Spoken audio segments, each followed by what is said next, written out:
Never, ever give up. You can change and you can move around, but never, ever give up. I know people that are very smart.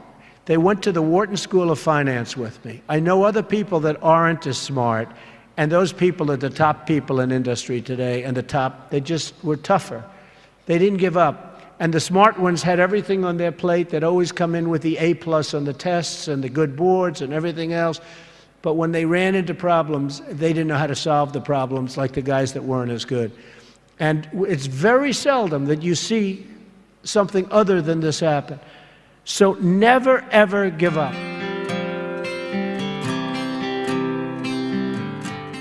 Sometimes in life, to be successful, oftentimes, most of the time, you have to follow your instincts. You have to follow your gut. You have to. Your parents may say wrong, your whoever may say wrong, but you have to do it.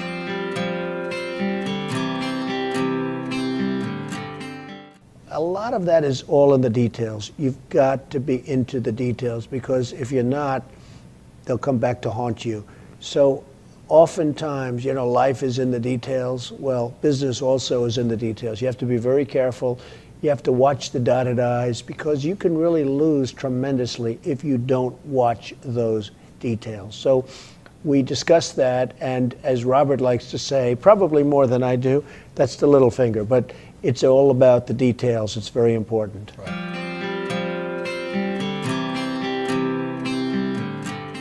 You have to love what you do. And I'm not going to go over that long, but it solves a lot of problems. Because when you love what you do, when you really love what you do, you work harder. I mean, I have friends that don't love, and I tell this story. A Wall Street titan, big guy, but I was richer than him, and I'm richer, according to Forbes, I'm much richer than him. So I like that, I like that. But this big Wall Street titan, he's a big name. He has a son, and his son is a wonderful human being, which is amazing, because the guy's a horrible person. But he's one of the biggest guys on Wall Street. So he wants his son, Alex. I'm going to use the name Alex. It's not his name, but I don't want to get this guy in any more trouble with his father than he already is. Alex isn't the strongest character. The father is a brutal, vicious killer. So the father has a big firm on Wall Street, and he wants Alex to go into the firm, of course. Come on, Alex, get in there, get in there. In the meantime, all these kids are graduating from Wharton and Harvard and Stanford, and they're just eating Alex's lunch. He doesn't have a chance. He doesn't have a chance. And he doesn't like it. He's not liking what he's doing. You got to love what you do. He's not liking it. So one day, but he can't leave because of his father. I actually tell him, why don't you leave? Your father's brutal. The father's just killing the guys. Tell him, you don't have what it takes. I'm sorry, Dad. Oh, this is great. So I say, you got to leave the father. You got to leave him. He said, I just can't, Donald. So anyway, he's a spoiled guy. He's a member of a very good golf club in Westchester, which is a rich place in New York. And he's on one of the committees, and he's on the Greens Committee. And they put him in charge of redoing the course. They're doing this big renovation of the course. It's a very good club. And he's there every morning at 5 in the morning. He doesn't leave. He did such an unbelievable job. The contractors respected him. Everybody respected him. So the wife comes up. He's doing so great, Donald. He's so amazing. And they give him an honor. And this is a tough group of people that have this club. They're club members, and they're difficult. They gave him an honor. The club came in under budget, faster by 2 months. He did an unbelievable job, and the quality of the work was 10 times what they ever anticipated. So they gave him a medal.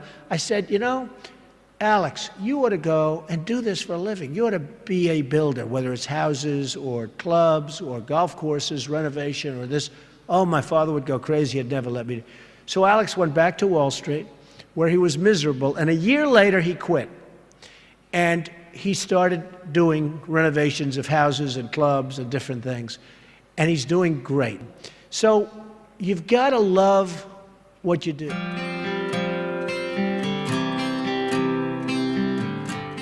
You want to be totally focused. You can't take your eye off the ball. When I had troubles in the early 90s, a major article came out, and it said very strongly, everything he touches turns to gold. And I believed it.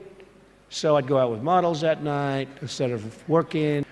But that wasn't good. And I remember I had a big lease coming up, and there was a big show, and I went to the show. I said, don't worry, fellas, you can handle the lease. You'll get it done. Well, I came back, they didn't get it done, and I would have had it done 100%. And then the market crashed in the 90s. So I had trouble, but it was sort of an amazing, I wouldn't want to do it again. It was an amazing test of yourself. Can you handle pressure? How are you under pressure? Are you smart? You know, when everybody's coming at you.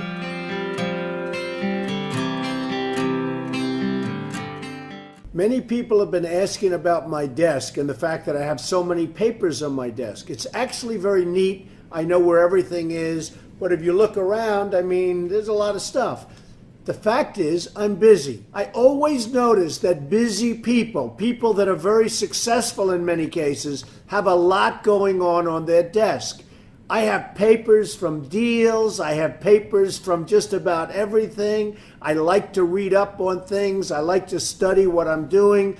So therefore, you have a lot of action going on in your office. Now, some of the writers, some of the ones that aren't so smart, they talk about the desk negatively. They say, oh, isn't it terrible? Trump has so many papers on his desk. Let's analyze everything on the desk. And they do the best and they fail. But the fact is, I've noticed over the years, successful people have a lot going on their desk. My desk is in my office. My desk is a very important part of me. And frankly, it's a very important part of my success. Everything I do comes right through this desk. So if it's not perfectly neat, if there's a lot of action, I think that's okay. I actually think that's a good thing.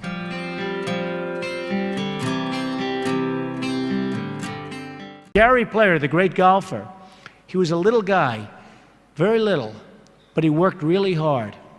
And he had a great statement, but he'd go, the harder I work, the luckier I get. And he wins the US Open. You have all these big, handsome guys, these big, giant guys, and they're hitting the ball a mile. And you have Gary Player. And Gary Player would win the Open. He'd win the Masters. He'd win this. He'd win that. And he said, you know, hey, in the US Open, he hit a 5-iron to 1 foot from the hole, and he ended up getting a birdie and wins the US Open, right? And he came off the green. Now, I know I've heard the statement before, but I heard it from him in a meaningful way. They said, what do you think, Gary? What is it? He said, all I know is I've been working very hard, and the harder I work, the luckier I get. I thought it was an amazing statement.